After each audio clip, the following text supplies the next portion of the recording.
Hello everyone. Today I'll be discussing the basics of digital photography, and hopefully you can use this information the next time you take a picture.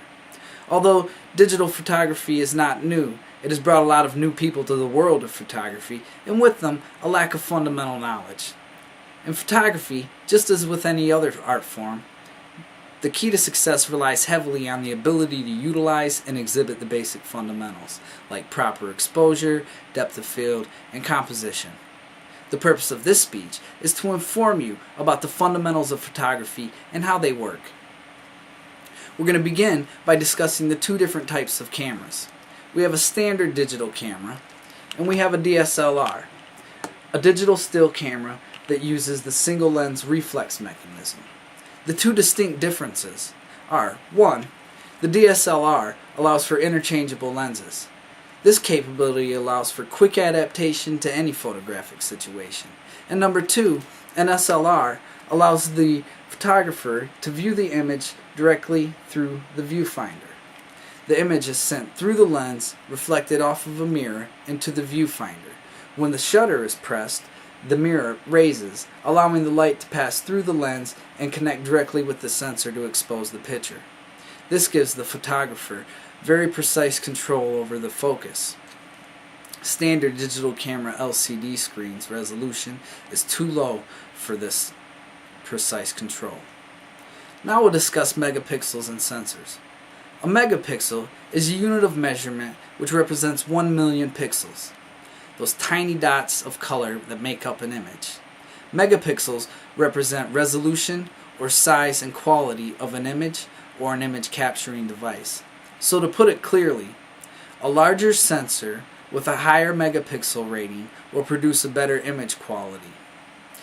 The flip side is, a smaller sensor with a high megapixel rating will not produce the same quality image as a larger sensor with the same megapixel rating.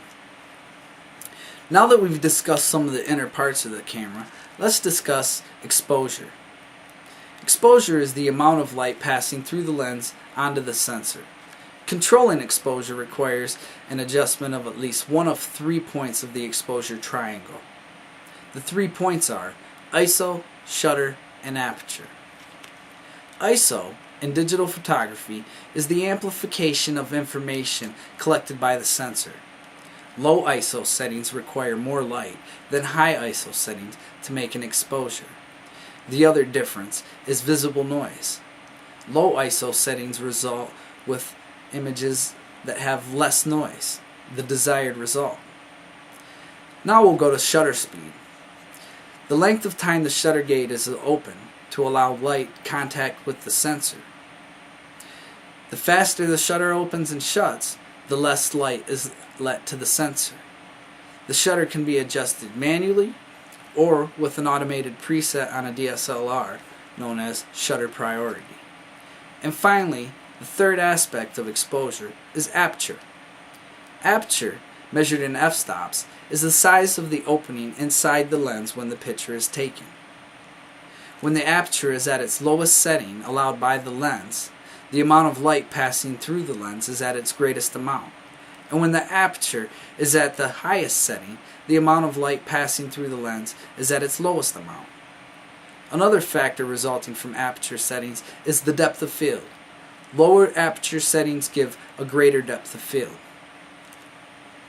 Now let's discuss composition. To change your point and shoot technique to a skilled photographer, there are 3 rules everyone should know.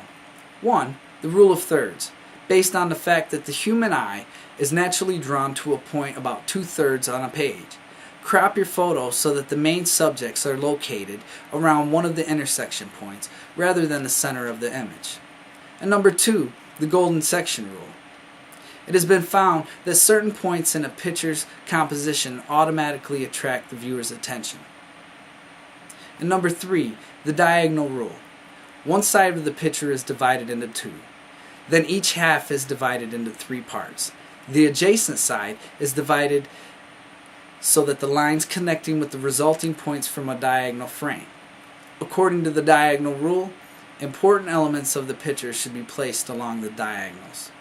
I appreciate you listening, and I hope that the information I've given you is helpful. Have a nice day. Thank you.